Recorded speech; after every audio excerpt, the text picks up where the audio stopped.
Þorgrímur Þráinsson, rithöfundur á 84 bóka, fyrrverandi knattspyrnu hetja átt fjöldan allan af meistaraflokksleikjum fyrir Val og Víking Ólafsvík og varst fyrirliðin í 5 ár í Val og átt nokkra landsleiki. Já.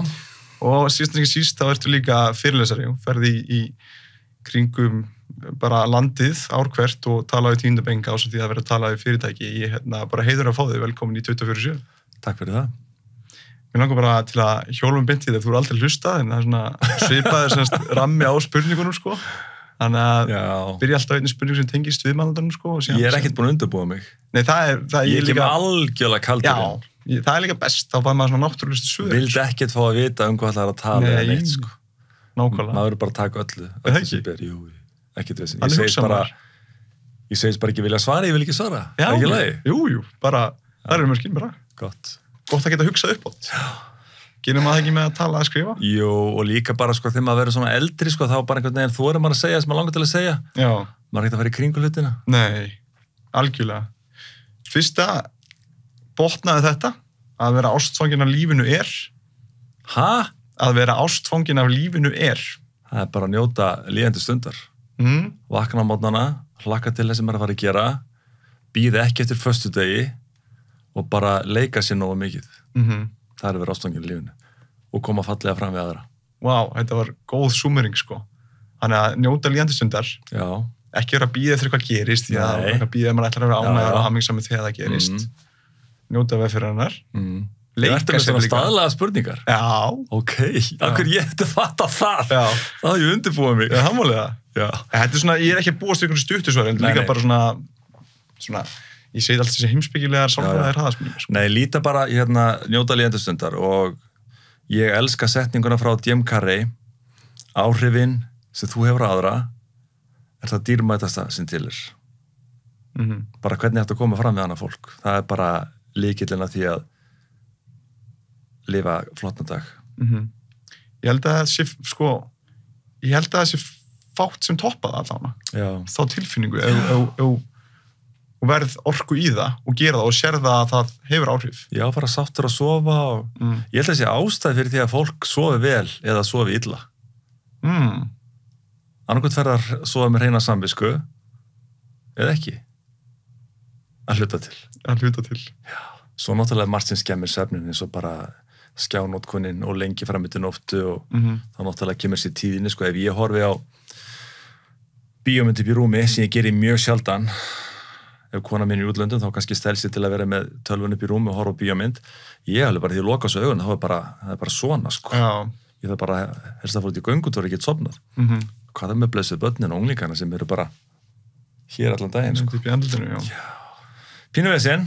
Hvað gerir þú þá í staðinn? Hvað gerir ég í staðinn? Já. Hvað meinur það? Í stað þess að horfa? Já, þú lesa eða spjalla bara?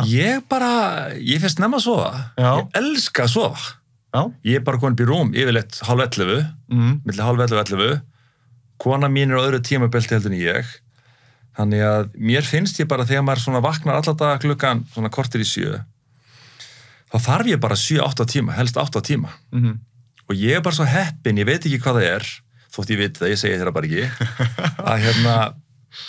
að ég hlakka til að leggjast upp í rúm, með höfuð á kottan, breiðið mig, og láta bara nóttina bara sækja mig. Mér finnst ég eiga annað líf á nóttinni. Ég get ekki útskýrt það. Nei.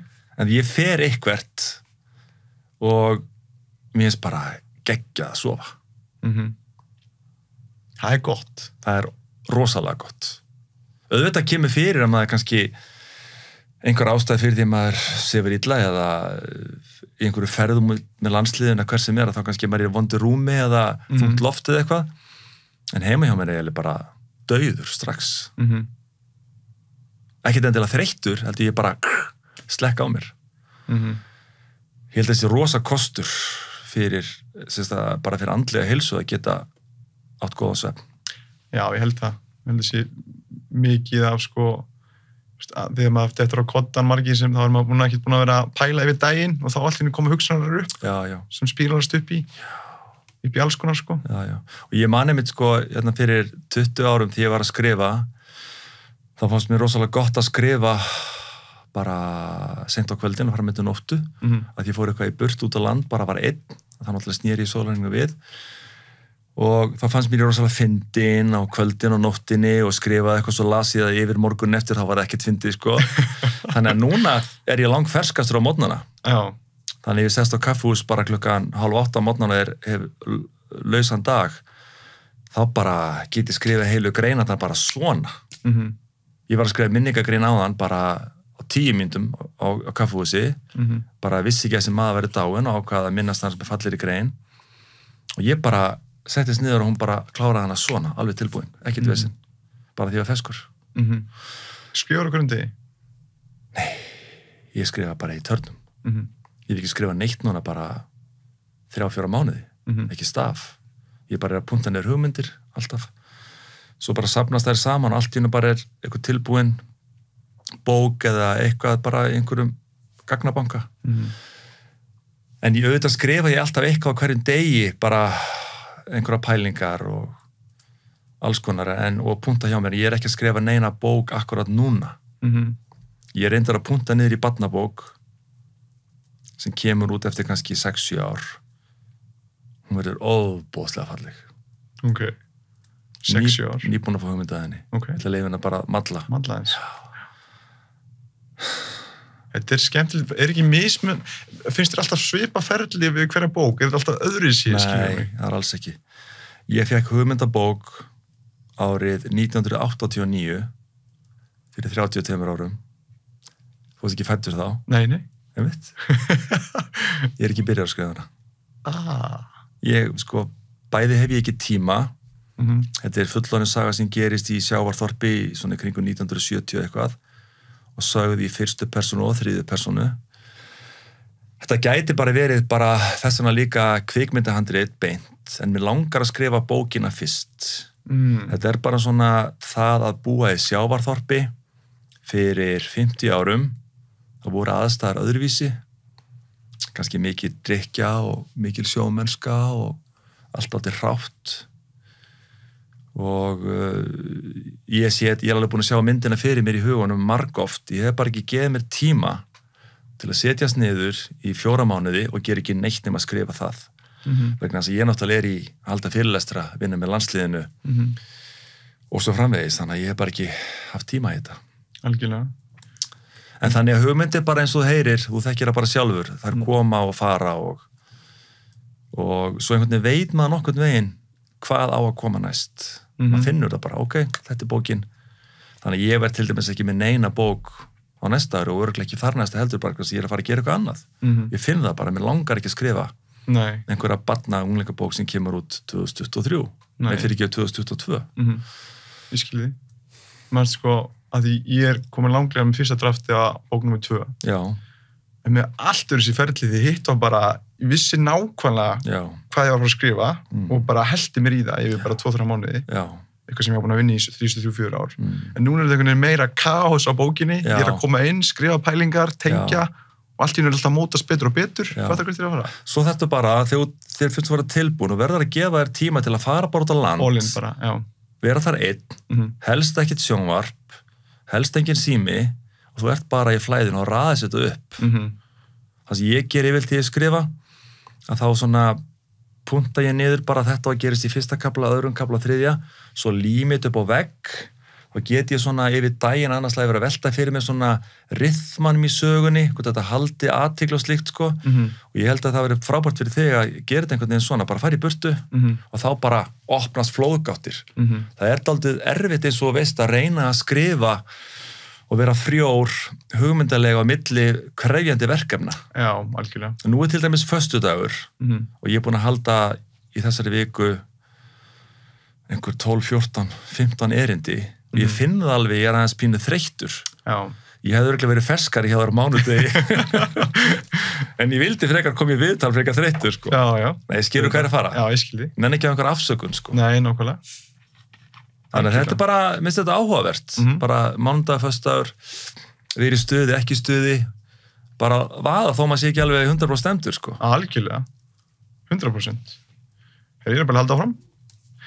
Mér er sérstaklega gaman að spyrja því að þessu spurningu. Ég í horfingin svona skjáin, ég vil ekki sjá þetta. Hvaða bók hefur haft mest áhrif á þig og hvað lærðir af henni? Sú bók sem ég vitna oftast í er Munkurinn sem seldi sportbílinn sinn. Já. Ég held ég sé búin að lesa hana 3 svar. Ég sýni glæru þessa bók í hverjum einasta fyrirlestri fyrir 10. bekk og ég vann 10 punkta upp úr bókinni og dró nokkra saman svona áhugaverða punkta sem ég hvet krakkana til að líma upp á vegg, lesa einu sinni á dag í mánuð, þá munu punktarnir bara festast hér og nemendur munu mæta í skóla með nýju hugafari. Bara alltaf að lifa geggjuðu lífi. Þetta er allt spurningum endurtekningu, einföldu hlutina, auka sjálfstraustið, þú færð ekki sjálfstraust í jólagjöf. Það kemur allt bara með endurtekningunni, litlu hlutunum, dag eftir dag. Búin rúmið, vaska upp, ryksuga, hrósa, lesa 10 blaðsíður, læra fleiri orð, fara á æfingu, taka séræfingu, passa upp á svefnin, loka símanum og allt í henni bara, yes, ég er réttri leið. Ég get ekki verið meira sammála af því að þetta er bara í þínum anda, þetta er eins og bókið þín var, þetta er bara nákvæmlega svona. Algjörlega og ég mitt búin að lesa bókina sem þetta gefur út, við erum ástofnir í lífinu. Og mér fannst ég tengja við svo margar pælingarna og hvað þetta er nauðsynleg skilaboð fyrir yngra fólk, af því að flestir halda þessi litlu hluti sem þú telju, þeir skipta ekki máli í stóra samhenginu, en þeir skipta öllu máli því að þú ert að endurtaka þessa hluti á hverjum einasta degi, þannig að lítil breyting í þessum hlutum er að fara, eins og stendur á bókinni, er að fara að skapa stóra sigra. Já, málið er líka það að sko kynslóðarnir í dag eru svona, eins og maður segir, instant gratification. Það vilja allir bara fá like og strax og eitthvað er langt meir en 3 mínútur, bara nenni ekki að horfa á það. Þeir eru einhvern veginn allir bara að lifa lífinu hér. Já. Og þess vegna sko, veist, þetta 1% lítið hluti, 2%, 1%, 3%, allt í einu er þetta bara 40%. Og ef þú vilt bæta þessum íþróttamaður eða manneski eða hvað nú er, þá bara getur þú bætt 40% bara á ákveðnum tíma með því að gera þessa litlu hluti. Þú færð þetta ekkert í jólagjöf eða afmælisgjöf, þetta er bara stöðu vinna alla daga. Og þá maður svolítið að forna þessum instant gratification fyrir það sem gefur manni, sem færir manni nær þá einslökun sem maður vill verða. Sko. Já, og það sem ég nefni líka við þessa krakka og í fyrirlestri almennt er bara sem ég upplifði sjálfur sem ungur, óþroskaður maður, ungur fótboltamaður og bara ólsari, allt í einu bara hleypum á vegg. Þá bara fattar maður, ok, mamma er ekki að fara að bjarga mér lengur. Veist, bara kennarinn gefur mér ekkert góðar einkunnir því ég á það ekki skilið og þjálfari bara er ekki að vera að gera kraftaverk, bara hvað ætlað þú að gera? Ég hljópa á marga svona veggi. Þannig ég hefði sko sannarlega viljað að lesa þessa bók því ég var 14, 15, 16 ára eða hitt einhvern mentor eða ég bara verið með þjálfara og eitthvað sem bara virkilega kendi manni hvernig maður á hann árangri, sko. Og einhver sem kveikir á sem perunum. Já, nákvæmlega kveikir á perunum, sko. Ég var einmitt í morgun með fyrirlestur í Heiðarskóla í Keflavík og það var svo gaman að sjá krakkan að koma bara með þakklæti í augum bara, veist, takk fyrir. Og bara, þú ert búin að opna augum fyrir því hvaða árangur ég get náð. Og þegar maður fær svona skilaboð, hvort segja bara strax eða bara í tölvupósti seinna, þá bara, ég verði að halda þessu áfram. Þegar maður er að hreyfa við einum, í 25. bekk, þá er tilgangunum náð. Bara 100%. Og þú þekkir þetta sjálf þessi fyrirlestur, bara maður sér svona ljósið kvikna í augum nemenda. Já, maður sér að það er bara algjör þögn og maður sér að vel einhverja sem eru að kinka kolli og horfa, sko. Þá er maður bara svona, það er yndislegt. Það var svo gaman í morgun í Keflavík að í Reykjanesbæ, í Heiðarskóla, þá satt svona ein stelpa upp á borði eftir fyrirlesturinn og sagði, vá, það har aldrei verið svona mikið þögn í þessum bekk í 8-10 mínútur.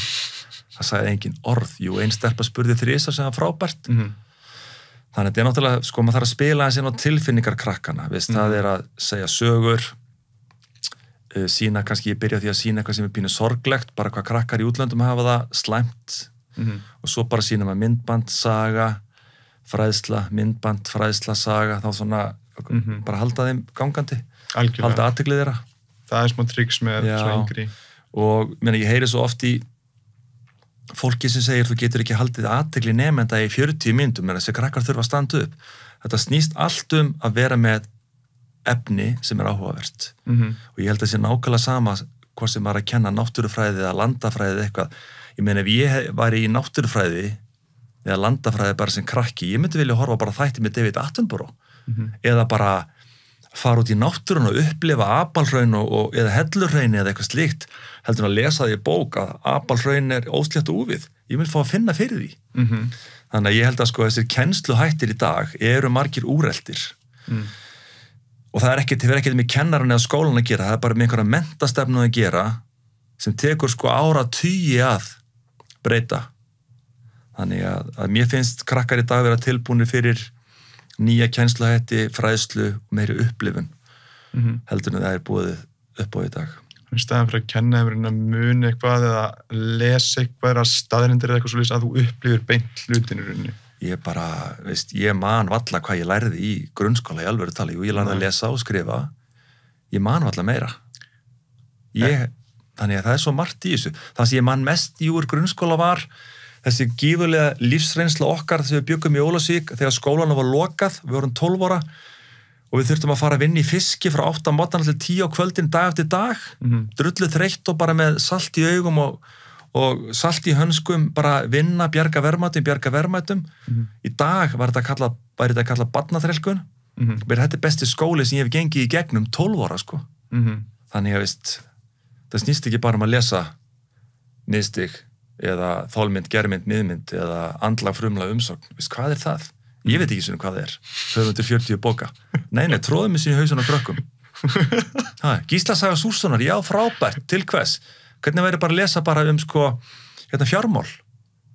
Ávaxtinir eða spara pening og, nei, við skulum bara lesa Gísla Saga Súrssonar aftur og aftur. Hann skiptir meira máli heldur en fjármálalesi. Men á hvaða stað eru við, sko? Jó. Þú voru fyrir ekki, ég er leðilegur svona. Nei. Ég meina, það er bara gaman að heyra góða punktar, sko. Já, og ég held að síðan, sko, þorri skólafólk sem sammála mér. Já. En það er bara einhver stefna í gangi sem bara fólk þorir ekki alveg að reyfa við. Hver var spurningin annars? Já, hvað bók? Við fórum í spílunum staðins út í, sem er bara mjög fínt, sko. Já. Klálega. Ég er að spá í að, mér langar að taka einn punktur enda með skólan, að því að mér finnst líka samt þurfa að imprenta í fólk sem er bara í bæði í bara menntaskóla, háskóla og svona, af hverju ertu í háskóla eða menntaskóla? Jú, það er að því þú þarft einhvern, nei, þú ert í menntaskóla til þess að læra að lesa eða háskóla, til að læra að skrifa, til að læra að tala, að því þessir 3 hlutir, ef þú ert með þessar hluti á hreinu, þú þekkir sjálfur og sjálfur að miðla fyrir, það er ekkert að fara að stoppa. Nei. Þú getur selt eitthvað sem þú hefur áhuga á, þú getur komið með einhver rök fyrir einhverju sem þú vilt koma á framfæri, þú veist, fólk gefur þér tækifæri, fólk gefur þér peninga, fólk gefur, þetta er svo kröftugt tól. Og fyrir einstakling sem finnst erfitt að vera í skóla, þá finnst mér sem, ég hefði viljað heyra þetta. Akkurat. Með því hvað ég er búin að finna og hvað þetta er búin að gera gott fyrir mitt líf. Við gætum varið klukkutímum saman í að tala um skólamál. Já. Og ég var í gær í Álftanesskóla og Skarðshlíðarskóla að lesa upp úr krakkabókinu minni og sýnaði myndbönd og annað. Ég segi alltaf þessa krakka og ég hafði bara staðreynd. Því fleiri orð sem hún lærir á dag, þeim betri verður skilningur á námsbókum, þeim betri verður orðaforðin og þeim meira sjálfstraustfærðu og þeim betur gengur í lífinu. Þannig að þetta er bara samhengið, ég bara, mér verður svo heitt í hamsi, mér langar til að segja eitthvað svo margt meira þessi mál, ég óttast að segja eitthvað sem ég bara má ekki segja. Ef ég er að eignast barn í dag, 25 ára kallmaður, eða 30 eða 35, ég vildi að ég hefði vitað það eins og Hermundur Sigmunds er búin að sýna fram á rannsóknir, talaðu 2400 orð við barnið þetta á klukkutíma. Segðu allt. Nú er ég að skipta bleiu, nú er ég að baða þig, þetta er sápa, við erum að labba upp tröppur, þetta er teskeið, við höldum þetta að sé einhverju óvitar. Það er svona bara því ég heiti ungt fólk, með bara ungbörn, þá bara ertu ekki örgulega að tala við barnið stöðugt. Menn að rannsóknir sýna það að fyrstu 1000 dagarnir í lífi barnsins eru mikilvægastir. Ef svo hvað erum við að gera í fyrstu 3 árum í lífi barnan okkar? Þetta eru leikskólaárin, þetta eru árin sem krakkarnir eru heima. við getum gert svo miklu meira og hvar kennslubókin fyrir foreldra sem eignast barn? Svo tekum við heim eða ekki myndbandsbólan, heldur bara eitthvað fræðsluefni, bara talaðu, gerðu þetta, eða þú vilt að barnið þitt bara standi í skóla. Við getum verið með marga klukkutíma umræðum, þetta bara, mér langar til að stoppa. Þetta er í alvöru talað. Ég held að foreldrar gerir sér ekki grein fyrir þessu. Nei, og líka náttúrulega bara með krafa með vinnumarkaðin, ég meina, það var bara strax verið að koma út eftir að vinna. Já. Báðir makanir. Já, ég veit það. Ég meina, ég þekki litla stelpu sem heitir Mía vinkona mín, hún 9 ára. Hún að lesa Harry Potter með eldri systur sinni. Þegar Mía litla skilur ekki orð, þá skrifar hún orði í stílabókina sína, spyr systur sína, ef hún veit það ekki, þá spyr hún foreldra sína. Þannig að hún lærir kannski 10-20 ný orð á dag af því hún að lesa með eldri systur sinni. Auðvitað gengur henni frábærlega í skóla. Þetta hefur með sjálfstraustið að gera. Þannig að orðaforði, skilningur, tjáning, eins og nefndir, að fara í háskóla. Hversu margir háskólanemar eru, ég ætla ekki að segja óskrifandi, en eru bara að apa einhverja ritgerðir eftir öðrum á mjög furðulegan og skrítin hátt. Í alvöru talað, ég er búin að heyra ótal dæmi þess. Þannig að, og þá er ég að tala um fólk sem er 20 ára plus. Já. Hvað þá með grunnskólanemendur og framhaldsskólanemendur? Ég er margoft að kenna skapandi skrif fyrir krakka á miðstigi og stundum 8., 9. og 10. og ég horfi yfir öxlina á þeim þegar þau eru að skrifa einhverja sögu eða eitthvað. Þau kunna varla greinaskil, þau vita varla hvað að vera punktur, þau vita varla hvað er stór stafur. Gott og vel, en þá það bara þau eru að fá leiðbeiningar. Stöðuga leiðbeiningar. Algjörlega. Og þess vegna má maður ekki taka þetta flæði frá krökkunum í skapandi skrifum, bara skrifiði. Þú ert búin að skrifa, komi hugmyndina sögunni frá þér, þá skulum við fara yfir hann aftur og laga uppsölan í og slíkt. Ef maður fer að skamma krakkana strax, þá brotna þeir niður.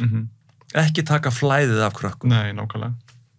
Þannig að þetta er bara, það er svo margt sem við getum gert betur. Og ég ætla ekki að blanda pólitíki í þennan þátt hérna, en núna er komin einhver stjórnarsáttmáli sem er mjög almennur og má túlka á marga vegu. Núna býð ég eftir markmiðasetningu, dagsetningum, framkvæmdaplani og fjármagni í hverja aðgerð. Ekki síst frá heilbrigðisráðherra og menntamálaráðherra. Hvað ætlið að gera? Hvernig ætlið það bara að hreyfa við börnum? Er ekki komið tími til að krakkar í dag njóti jafnræðis í grunnskólum að allir fái heita máltíð í hátíðinu? Það er skólaskylda. Hverjir missa heitir máltíð í hátíðinu?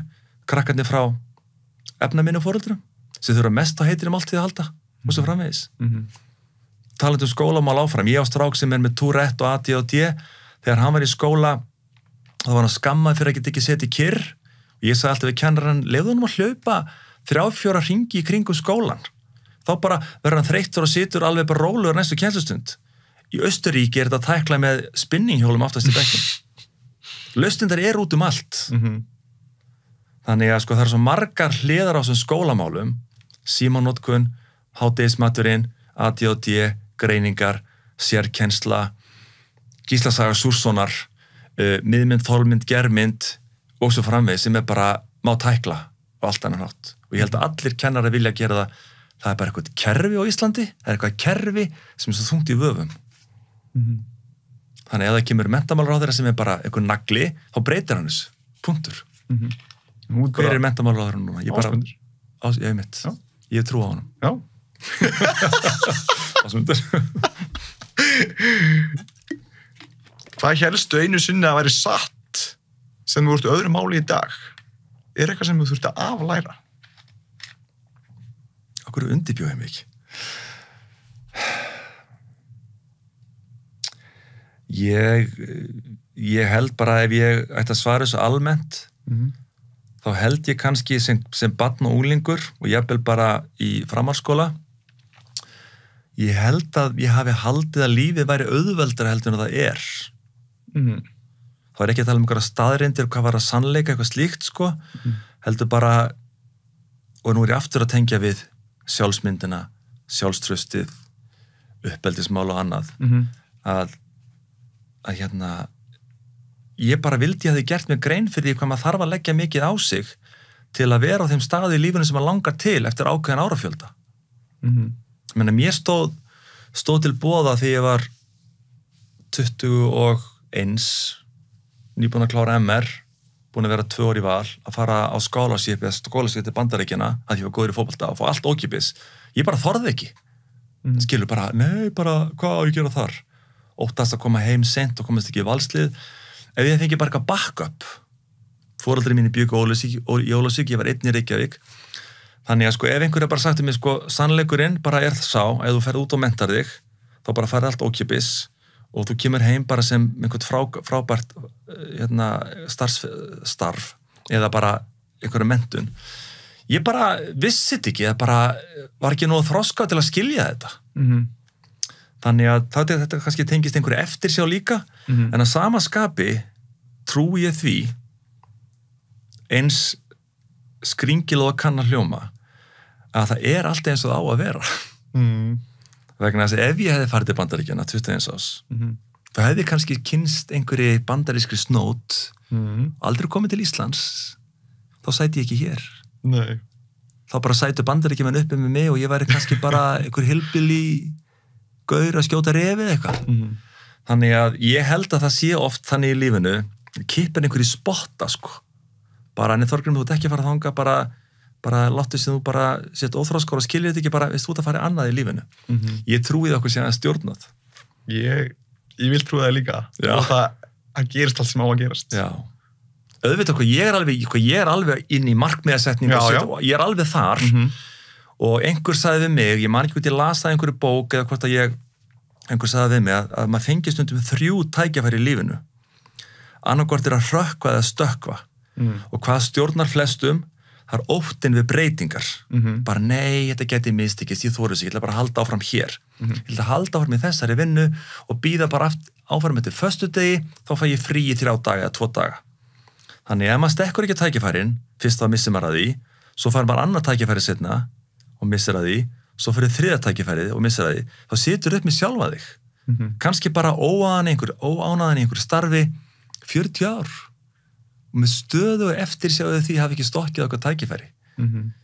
Og ég veit að maður á ekki að tala um eftirsjá, en þetta það eina sem svona situr í mér að hafa ekki farið til Bandaríkjanna í framhaldsnám, ekki það ég hafa hugmynd hvað ég ætlaði að læra. Hugsanlega sjúkraþjálfun, ég hafði áhuga á því. Og þess vegna í dag hvet ég krakka í mínum fyrirlestri, farið sem au pair, farið sem skiptinemi, prófa að taka þér frí eftir framhaldsskóla, fá þér lífsreynslu, fara út á vinnumarkaðin, ekki bara klára háskólapróf með 5 háskólagráður og kunna kannski ekki mannleg samskipti eða tillitssemi eða eitthvað slíkt. Þannig að það svo margt í þessu. 100%. Hvað hélstu einu sinna á verið? Svarar þetta spurningunni? Já, ef við tekað saman, þá var það rauninni að þú hefði vilja velja krefjandi kostin á því augnabliki sem þú veist við að fara út. Já, takk fyrir að orða þetta svona vel fyrir mig. Já. Síðan gerði ekki. Nei. En ef ég hefði haft einhvern svona mentor eða einhvern sem ég rætti þetta við einhverja alvöru, þá hefði verið mjög auðvelt að tala fyrir mér. Já. Þá hefði ég farið og komið heim reynslunni ríkari. Algjörlega. Þannig að það er svo margt í þessu. Já, þetta er smá auglýsing fyrir svila minn og í leiðinni, Hann er með þjónustu, Second Education. Já, hann með það. Ég bara, guð minn góður. Fariði út. Hjálpa öllum fólki sem er hlusta á íþróttastyrk, bara með geðveikt tengsl til Bandaríkjanna. Hugsaðu að fara til Bandaríkjanna 3-4 ár á skólastyrk og koma heim bara fullmenntaður og skuldi ekki krónu. Já. Eða þá að taka námslán og nota námslán til að kaupa íbúð og kemur tilbaka. Því það er hugsanlega hagstæðir lán heldur en bankalán, þannig að það er svo margt í þessu. Reynslan og samböldin og upplifanir og 100%. Ég man til dæmis að kannski þessu ótengt, þá fór ég til Parísar 23 ára, bara kannski ég vissi ekki hvað þetta gerir við líf mitt, fór í Sorbonne háskóla að reyna að læra frönsku og æfði með varaliði Racing Club de Paris heilan vetur, og bara það að fara til Parísar í heilan vetur, þótt ég að verið 23 og vera 24, þá bara að hafa breytt til og farið til útlandi í smá stund eiginlega að bjarga lífi mínu, vegna þess að það er þessi reynsla að standa á eigin fótum utan foreldra, við foreldrar erum bara höldum svona utan börnin okkar í dag til að vera 30, Ég meina, klippið á naflastrengin fyrr. Farðu til útlanda og njóttu lífsins og gerði eitthvað af þér. Guð minn góður. Nei, hanga bara í pilsvatinn á mömmu eins lengi og ég get. Kannski fóldrarinn líka vilja halda barninu sem öruggu. Já, ég bara af ást og umhyggju. Já, auðvitað. Ekkert annað, við verum ofernda börnin okkar. Já. út af því við elskum. Þú ert ekki orðið foreldri? Nei, ég er ekki foreldri.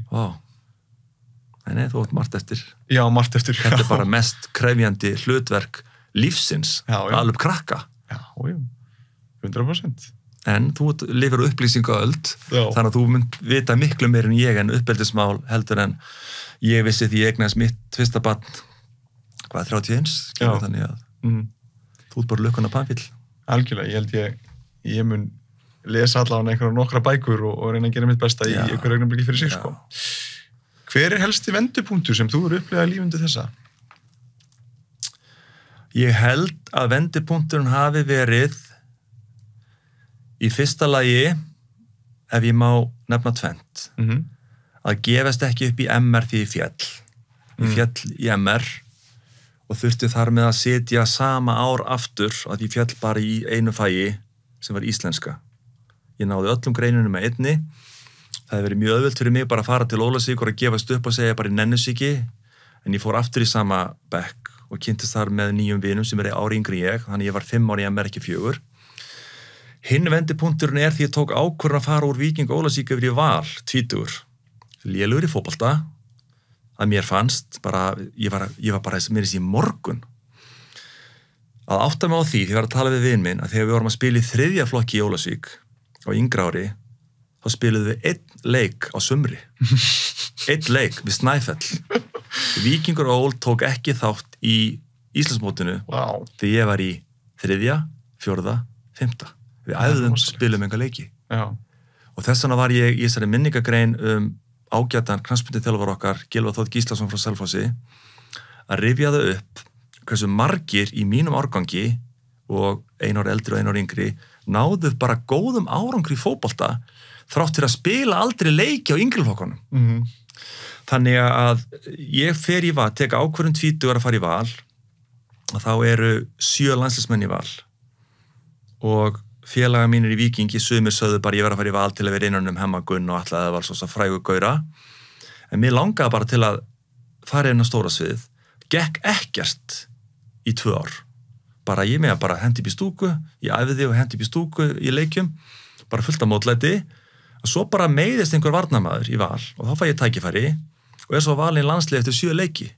Þannig að þá náttúrulega fer eitthvað hjól af stað, maður leggur sig meira fram og maður kemst í landslið og verður Íslandsmeistari og bikarmeistari og svona verður pínuð þekktur og svo fyrir að skrifa bækur og þá þær seljast vel að því ég er landsliðsmaður og svo framvegis. Þannig að þetta er þessi vendipunktur sem held ég hafi skipt mestu máli.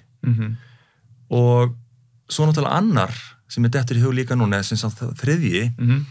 að þegar ég hitti kona mína og vissi bara frá fyrstu sekundu þetta er þau konar mín. Og það er alltaf erfitt að útskýra það.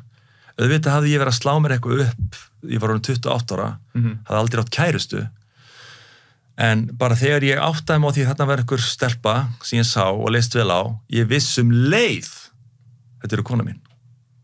Bara svona, aldrei vafi. Þannig að það var mikilvægur vendipunktur, af því hún er náttúrulega minn betri helmingur og miklu skinsamari og klárari og flinkari og flottar heldur en ég, sko. Og svo náttúrulega eignast maður 3 börn með henni, sem er öll dásanleg, krefjandi en dásanleg, þannig að þetta eru þeir vendipunktar sem mann helst eftir. Í fljótu bragði. Algjörlega. Örugglega eitthvað fleira, en þetta er svona það helsta. Auðvitað var líka vendipunktar að flytja til Ólafsvíkur 11 ára, fara frá Kópavogi yfir í bara eitthvað sjávarþorp.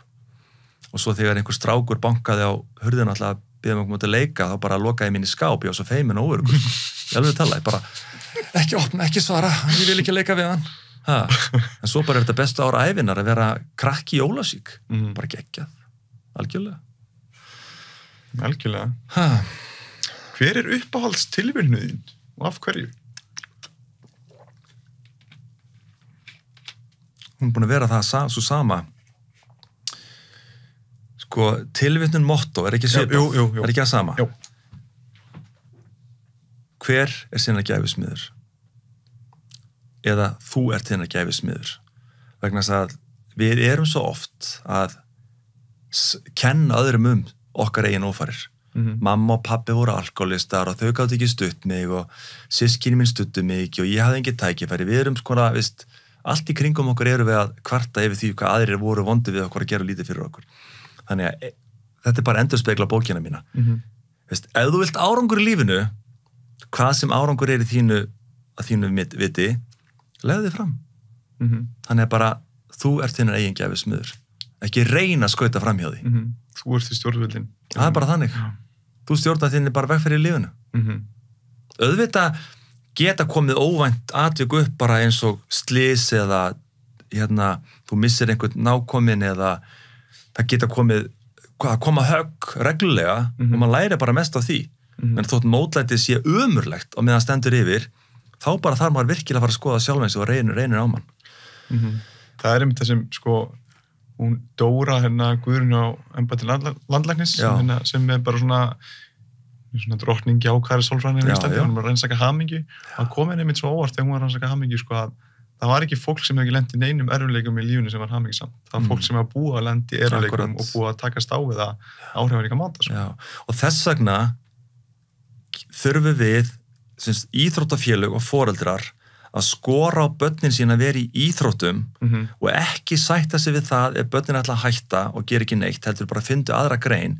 Í liðsíþrótt að þá bara, þú dettur út af liði, þú eru full út í þjálfaran, þið finnst allt ósangjart, þú pirrar út í liðsfélagin, svo bara, þetta er bara eins og gerist þegar ferlinum líkur, þú fer út á vinnumarkaðin, þú ert með yfirmann eða þjálfara, þú ert með samstarfsfélaga eða liðsfélaga. Íþróttaiðkun er besti skóli sem þú getur gengið í gegnum. Endalaust mótlæti, svo þarftu að kunna fagna, bera virðingu fyrir andstæðingnum, ekki niðurlægjan, legðu þig fram, mættu á réttum tíma, gaktu fallega frá, hreinsaðu klefaðinn og svo framvegis. Þetta er bara eins og lífið er í dag.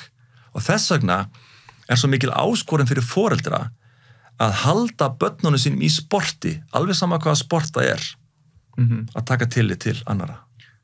Ég gæti ekki, þetta er svona tónlist í mínum eyrum, Það maður getur ekki talið upp hvað íþróttir og fótbolti hefur gefið manni mikið í lífinu, Allt sem þú varst að ræða og sem maður var að læra ómeðvitað. Ég veit það, maður fattaði þetta ekki. Nei, fyrir setna bara, þetta er bestu undirbúningur fyrir lífið. Og þess vegna þegar maður lendir í mótlæti eins og maður er búin að lendi í annars slagi sem rithöfundur eða bara fyrirlesari eða hvað sem er, maður segir eitthvað óvart og maður farði í andliti, það er bara ekkert mál að takast á við þetta. Ég var varamaður í Val í 2 ár, Ég veit hvernig er að vera á bekknum eða vera skammaður eða vera niðurlægður að þjálfara. Búin að þessu. Komið með meira, þetta er ekkert mál.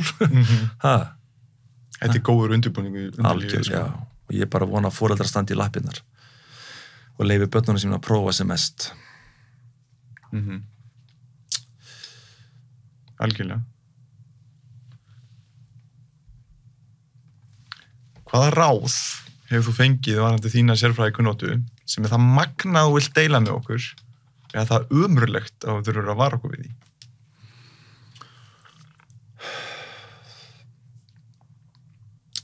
Þetta eru krefjandi spurningar. Ég man eftir einu augnablikki í sveitinni gamla daga, þar sem ég var svona 7 ára og bróðurinn af mömmu sem bjó á bænum hjá ömmu og afa, hann var náttúrulega vinnumar og sáum kýrnar og allt saman. Ég var bara sveitastrákur, hann kallaði, bara að hjálpa til. Einhvern tímann þegar voru gestir í heimsókn, þá bað hann mig að gera eitthvað og ég ætlaði að framlengja til annara og ég sagði við einhvern frænda minn sem var rennir þú ekki bara að gera þetta og hann heyrði það, hann tók mig bara í gegn, hann sagði ég var að biðja þig að gera þetta, ekki einhvern annan og bara hann var að skammaði mig fyrir það að reyna að bregðast því sem hann sagði að ekki reyna að koma þér undan þeim skildum sem eru lagður að herðar þínar, það var pínuð þannig og ég bara man eftir þessu bara alveg endalaust og það er líka annar sem er mjög eftirminnilegur, það er Gylfi Magg sem var verkstjóri minn á Bakka í Ólafsvík, þar sem við krakkarnir fórum að vinna á sumrin. Hann kenndi okkur bara að vinna, það er kaffi klukkan þetta, 20 mínútur, svo þið mætt að vinna aftur á slaginu 10. Og bara hvernig hann sagði þetta, hvernig hann kenndi okkur að vinna, hvernig hann treysti okkur fyrir erfiðum verkefnum, að það er það sem situr í mér. Ég er að reyna að lesa spurningunni hérna. Ég er náttúrulega sérfræðikunnáttu, ég veit ekki hvort ég hafi Ég get ekkert sagt ég hafi einhverja sérfræðikunnáttu. Bara sér alveg svo Ertu meiri svona generalisti? Já, ég meina, ég bara með stúdentspróf. Ekki að þetta gera lítið úr minni menntun. Mín menntun felst bara í reynslu og þroska á þeim 40 árum sem eftir ég var stúdent. En ég líti ekki á mig sem neitt sérfræðing. Ég hef bara óbúslega gaman á lífinu og ég þrífst á því að geta sáð fræjum til fólks. Einhvern barna, ungmenna. Og þegar ég fer í skóla og bara ég á svo auðvelt með að setja mig í spor krakka sem í grunnskóla. Alveg saman hvort þau eru bara einhvern veginn að klæða sig í úlpuna eða fara í skóna eða einhverja stríða eða verða fyrir stríðin, einhvern veginn labba á göngunum, einhvern veginn borða nesti sitt eða sitja svo hlusta. Mér finnst ég vera hluta af þeim. Og þess vegna þrífst ég bara á því að vera í þessu umhverfi og nærast þar. Og ég líka alltaf að hvetja eldri nemendur, talandi að fá ráð, að bara ekki þið í 10. labbi síman ekkar í frímínútum, veltið þið fyrir ykkur, þið eru fullorðna fólki í skólanum. Hvernig líður yngri nemendum? Hvað ert þú að gera í frímínútum? Labbara stundum með skólalóðina, kannski einhver 12 ára gömul stelpa sem nýbyrjuð í skólanum, hún skilin eftir útundan, ef þú ferð út og passar upp á hana í nokkra daga, þá er kannski að bjarga mannslífi. Þannig kannski ég þarna að gefa ráð sem krakkandi geta nýtt sér og þau getur svarað spurningunni frábærlega. Þannig að ég hef náttúrulega bara fengið ráð og talandi aftur fótbolta að menna þegar Ian Ross þjálfaði okkur í Val og gekk sem best á miðjum 9. áratugnum, hann sagði eitthvað, við höfum hlaupið á vegg. Ef hann hefði sagt við okkur, strákarinn hlaupið hann á vegg það 3 við höfum gert það. Svo hefur við spurt býtu af hverju áttu að hlaupa á vegginn. Þannig að maður var einhvern veginn bara í þeim gír að trúa og treysta þeim sem voru þjálfarar. Maður gerði bara fylgdi nákvæmlega fyrirmælum. Þannig að ég fengið fullt af ráðum. Algjörlega. Man ekki hvort það sé eitthvað sem það ömurlegt. Það er svo sem enginn bara labbað upp að mér síðustu áratugi og sagt mér að gera þetta svona við hinsegin, sko. Ég fæ mína kannski sérfræðikunnáttu eða þekkingu í gegnum fólk eins og þig, Hermund og fólk sem veit miklu meir en ég hlutina. Mér finnst ég bara vera bergmála því sem ég horfi á í sjónvarpi, hitti áhugavert fólk og les áhugaverða bækur. Ég les ekki mikið af skáldsögum, ég les bókum ég les bækur eins og Think and Grow Rich, Hámarsárangur, Thinking Fast and Slow, Munkurinn seldi sportbílinn sinn, Age of Opportunity, Borðaði froskinn, punta hjá mér og tek úr þessum öllu sem frá þessu fólki sem veit miklu meira en ég, smíða einhvern veginn og býti glæru og síni unga fólkinu það. Þannig að ég bara bergmála því sem ég hef lært af fólki og lífinu.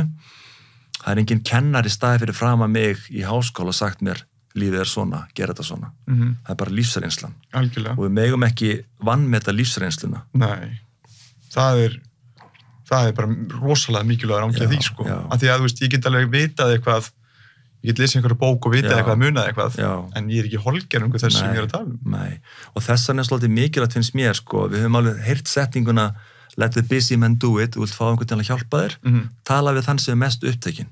Hinir upp í sófa að horfa á einhvern þátt í sjónvarpinu, einhverja þáttaröð, borða salgæti, nenni ekki æfingu en hafi ekki tími neitt. Tala við þann sem er mest upptekinn og hann mun hjálpa þér. Það er enda ríkilega góð. Já, ég alveg tala, það er aldrei svo lis. Hann mun búa til tíma. Já, hann mun búa til tíma til að hjálpa, það er bara þannig þengjandi. Hvaða nýja trú, venja eða hegðun hefur bætt lífið hvað mest undanfarin ár? Sko, það sem bæti líf mitt á hverjum einasta degi er þegar ég hef þann sjálfsaga til að fara í ræktina svona 5 sinnum í viku. 3 til 5 sinnum í viku. Það að fara eins og við vitum, bara sem íþróttafólk, að það að hreyfa sér daglega, endorfínlosunin, gleðin, þegar maður er þungur í hausnum, eins og við verðum öll annars slagið, þá er bara besta ráðið, hreyfðu þig kröftulega. Þá bara losar aðeins Hvernig temjum við okkur sjálfsagt? Því við vitum öll að þeim að hreyfa okkur. Hvernig í fjárannum förum við bara því að drulla okkur í... Það er bara þessi sjálfsblekking. Bara ætla að gera þetta seinna. Allt í einu, ég sagði við krakka í morgun, krakkar þeir eru 15, ég get lofað ykkur því, allt í einu verðið 25 ára. Og þá kannski verða sögum ykkur ómentuð, með lélu laun, lélegu starfi og hafa mikið söm og þið lítið í kringum ykkur og lítið á krakkana á gömlu bekkjamyndina fyrir 10 árum, af hverju bara einn og einn sem að gera geggjaða hluti? Sjálfsagi. Ég nenni ekki að vakna, ég geri það samt. Nenni ekki að læra, geri það samt. Nenni ekki að æfingu, geri það samt. Við erum öll að glíma við okkur sjálf. Já. Hversu oft, bara í morgun, áður komið hitti þig, þá fór ég Garðabæjarlaugina, að því hún voru á leiðinni frá Reykjanesbæ, og ég var svona pínu þungur, og við þurfti bara aðeins að hrista upp í mér, og ég sat í heita pottinum, og hugsaði, hvað ég hefði gott að vera í kalda pottin. Strax kom hugsunin, rólegur, þú fórst í gær, slakaðu á í dag, en hvað ger ég að ég er íþróttamaður, þetta fer ég í pottin, að því ég hef sjálfsaga. En við erum alltaf að reyna að fresta hlutunum og telja okkur trúum það að við ætlum að gera þetta seinna. Af hverju heldur að sé öfund eða afbrýðisemi eða slúður eitthvað í samfélaginu? Fólk er bara óanátt með sjálft sig, fyrst og fremst. Fólk er að öfundast út í þeim sem á frábærum árangri, þjána peninga, eiga flott hús, eiga flotta bíla, lítur vel út, er flott klætt, er grannt og heilbrigt, að því fólk er bara drullu óanátt með sjálft sig. Punktur. Það er bara svoleiðis. En reynda að segja þessu fólki það, ég ætla að gera þetta seinna. Þannig að bara, ég segi bara hreyfing hefur bara bjargað mér og því fólki sem ég þekki, öflug hreyfing. Alveg sama hver hún er, sko. Það er þessi sjálfsstjórn og sjálfsagi sem stundum bara maður er feiminn að við að ræða, sko. Já. Af því að þetta er bara, ef þú lítur bara eins og 2 álíka hæfileikaríka einstaklinga eða eitthvað leiðis og annar er með góðan sjálfsátt hinn ekki. Það er ekki að spyrja hvor aðli mun ná árangri. Það er ekki, þú verður að sína sjálfsagt með að gera hluti sem hún nennir ekki að gera, hvort sem það er ísbæð eða vakna eða snúsa eða, þú veist, á ég að læra að fyrir síman eða, þú veist, akkurat fórna núverandi augnabliki sem er að öskra á þig fyrir eitthvað sem hefur tilgang fyrir því framtíðinu. Það er bara, það er bara erfitt. En hugsaði líka, í þessari bók kemur fram, ég er að vitna þess í kennari skóla í Hafnarfirði, talandi þess stöðugu truflun sem er í líf okkar með símanum, að hún lét krakka í 7. bekk ef maður rétt, skrifa hjá sér á einum degi hvað það kæmi marga svona notification í síma þeirra yfir daginn. Sá nemandi sem fekk mesta truflanir yfir daginn fekk 250 sinni notification. Wow. 250 sinni. Hvernig ætlað þú að læra og einbeita þér ef þú ert að bara stöðu bara ding, ding, ding, ding og það þarf sjálfsaga til að hafa slögt á þessu. Þú nærði ekki árangri í skóla eða er stöðugt verið að trufla þig. Þú verður að geta lesið 100% einbeittur og látið enga trufla þig. Og við erum að tala um brottfall í framhaldsskólum, við erum að tala um dabra sjálfsmynd stráka, við erum að tala um dabran leskilning og svo framvegis. Hvað er þetta? Það er síminn, það er tölvan og það er skortur á svefni og svo framvegis. Og við svo horfum við fullorðna fólkið upp á þetta, dag eftir dag, og erum ekki barnanna best, að við erum öll með lífið í lúkunum. Ég alveg að tala, við erum öll með lífið í lúkunum.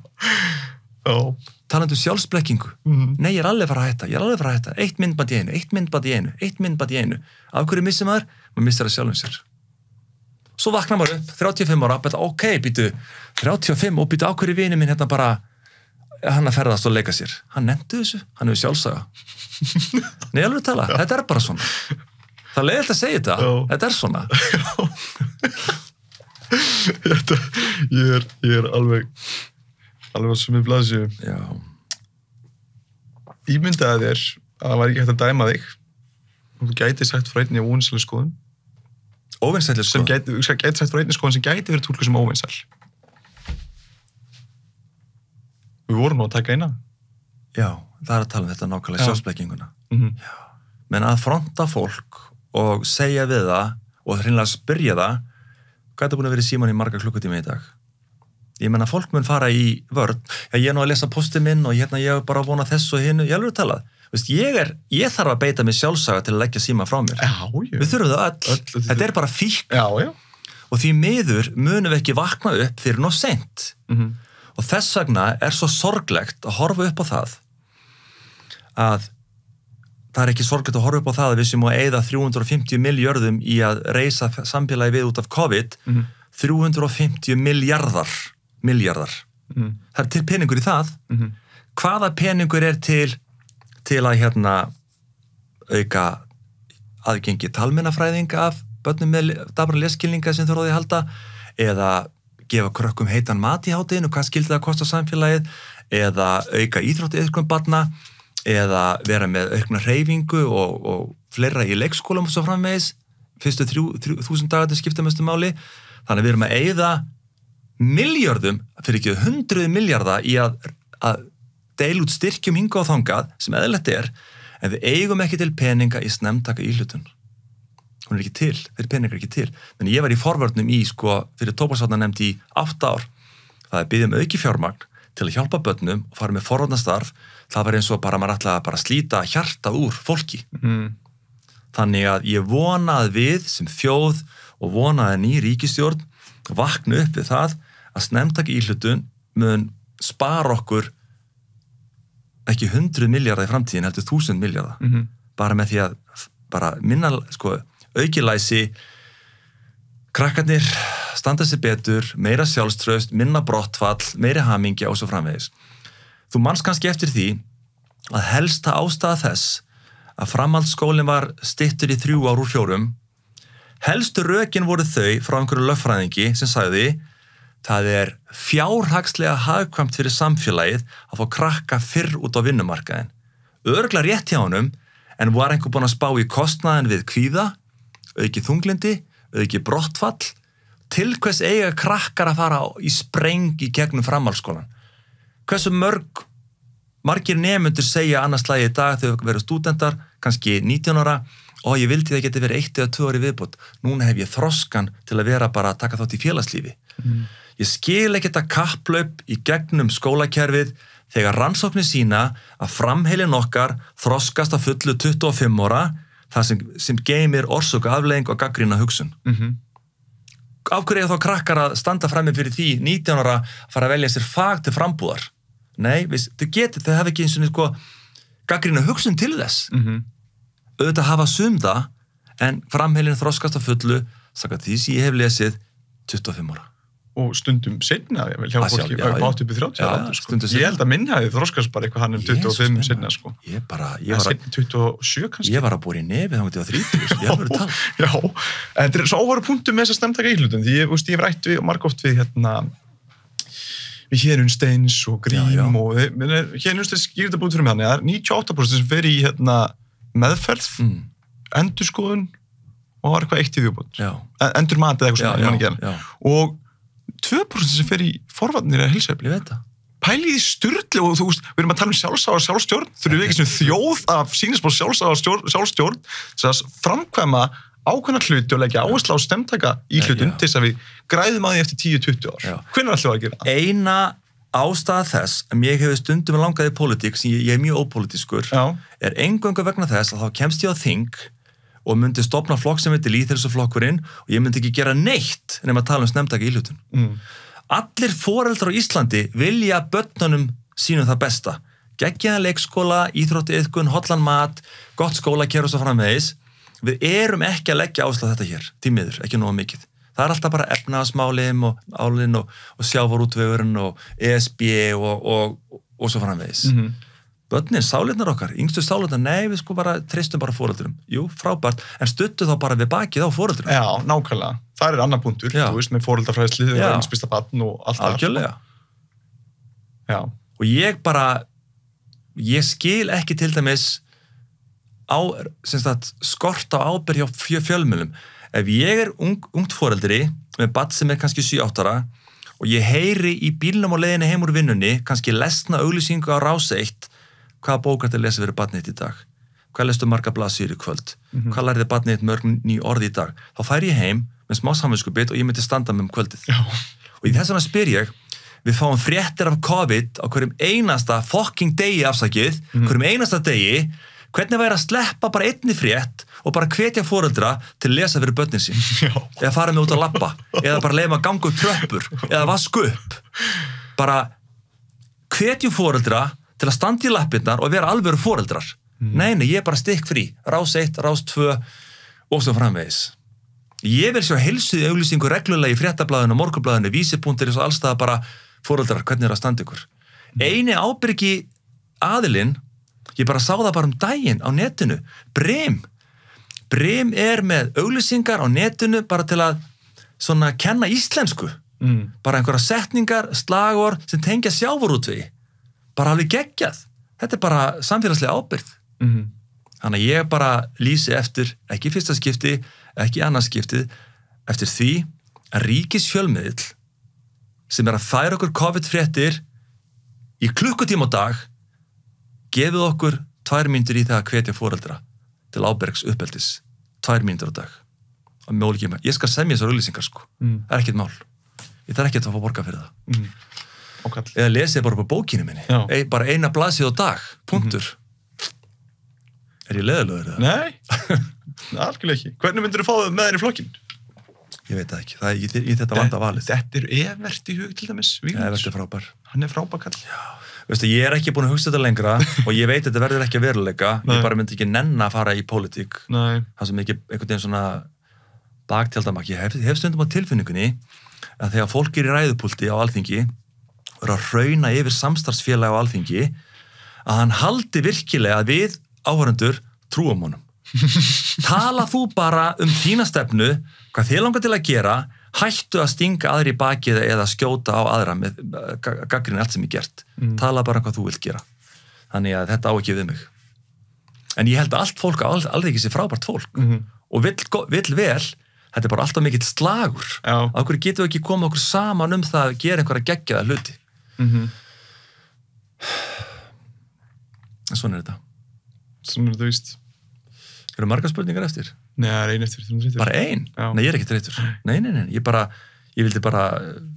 ég bara forðin. Já, það er skemmtilegt. Já, mér finnst þetta áhugavert.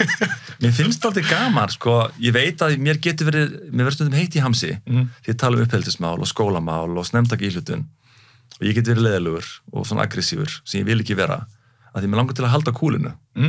Skilur hvað er að fara? Já. Mér langar svo að vera í viðtali á þér og vera rosa yfirvegaður. Tala svona og láta eins og ekkert koma mér úr jafnvægi. En ég er ekki þannig. Nei. Það er svona pínu ástríð í þessu. Já, smá fút ástríð. Já, smá fút. Já, það verður að vera. Já, ég veit það. Síðan spurning. Já. Ef þú mættir einungis koma einu skilaboði á framfæri út lífið til annarra einslinga, hver væri svo skilaboð?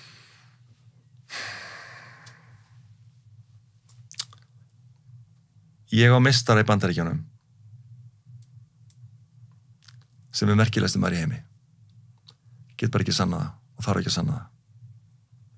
Hann er alltaf merkilegasti maður fyrir mér og mörgum öðrum. Veistu hvað hann myndi segja? Þjónaðu öðrum, gerðu góðverk, hjálpaðu. Þjónaðu, gerðu góðverk, hjálpaðu, þá mun lífið sjá þig. Farðu út í daginn, í skólan, eða hver sem er, hrósaðu, talaðu við 10. bekkur, talaðu við yngri nemendur, hjálpaðu einu nemend á dag, gerðu þjónaðu. Þetta er kannski skrítið, vegna þess að það er oft sagt sko að maður get ekki þjónað öðru nema að vera bara í góðu jafnvægi sjálfur og bara búin að sigra svo sjálfum sér. En það sem gerist þegar maður er að gera góðverk og hjálpa til er eins og veist sjálfur, það kemur sjálfstraust hjá sjálfum þér. Ef þú ert að vaska upp á hans beðan það, búin rúmið þitt, sinna yngri nemendum, ræða við foreldrarnir lífið og tilveruna, þá finnur þú bara hvernig sjálfstrausti hleðst upp og allt í hennu bara finnst þér þú geta gert hvað sem er. Þannig að það er það ráð sem ég myndi gefa fólki í dag. Börjunni bara gerðu góðverk. 1 á dag. 1 á dag. Hringdu í ömmu þína. Hvernig hefur það maður? Get ég fara að versla, má ég fara að versla fyrir þig? Eða bara hleyptu fólki yfir á gangbraut eða gaktu upp að fólki bara í hagkaup og rósaðu kápunni eða eitthvað slíkt. Og það sjálfur. Ég er ekkert frábær í þessu. Ég get talað um þetta, en auðvitað er ég rauninni að þjóna krökkum alla daga með því að halda fyrirlestra, en ég get bætt mér verulega. Skilurðu? Þannig ég kannski líka tala um eitthvað sem ég langar til að vera. Sem maður gerir oft. Já. Þannig að ég á svo margt eftir ólært maður. Það er fallegt. Já. Það væri slæmt ef maður komin að endastöð. Já. En það er svo skrítið samt ég veit að sko, ég óttast ekki dauðan, en samt er ég tilbúin að fara. Ég get ekki útskýrt það, en mér finnst ég hafa gert nóg til að geta stigið til hliðar núna í lífinu. Þannig að ég fengi nú hjartaslag hérna, það er núna akkurat ekkert verið að bjarga mér. Já, þú búið ekki eftir söguna. Nei, ég segi svona, ég alveg tala, ég bara, veist, ég er aldrei svona, trúi bara svona pínu á karmað og lífið og ég held að sé ákveðin, þegar maður öðlast ákveðina sátt í lífinu þegar maður er ekki hræddur við dauðan. Já. Og maður er tilbúin að hvena sem er. Ég las einhvers staðar að Kári Stef gæti séð út hversu gamall maður vera yrði með einhverjar blóðprufur. Ég er ekki til að fara í það, þá fær ég eitthvað óttast það, kannski getur þetta ár. En það góða við það sem ég er að segja núna er að ég verð alveg 110 ára, sko.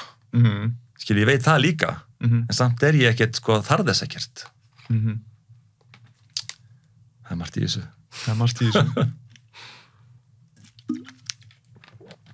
Hver var erfiðar spurning sem átt að vera? Það var óvinnisalega sem við tókum hana, sko. Já, ok. Ok. En ég hveti allan til þess að grípa sér bókina, foreldra og ungt fólk, fyrir að lesa þessi skilabóð henni í bókinni, við erum ástofngin af lífinu. Já. Ég er rosa stoltur af þessari bók, ekki síst hönnuninni, Halla Sigga hjá forlaginu bara, gera kraftaverk, sko. Vegna þess að ég var sjálfur með allt aðra hugmyndir áður en því ég leti þetta verkefni frá mér til forlagsins og ég var alveg með ákveðna forsíðu sjálfur í huga, svo bara kemur þetta allir, ég bara váka, þetta er geggjað. Og ég er búin að sýna þetta aðeins í skólu núna frá hausti og krökkunum 10. finnst þetta bara alveg frábært. Þetta er bara falleg hönnun. Já, lífkan eins upp á þetta. Já, virkilega. Þorgumur, takk kærlega fyrir að gefa tíma til að spjalla og gangi áfram bara vel. Mjög var á með. Halda áfram að hafa góð áhrif og þjóna og gefa þér. Gerið það. Takk kærlega. Takk.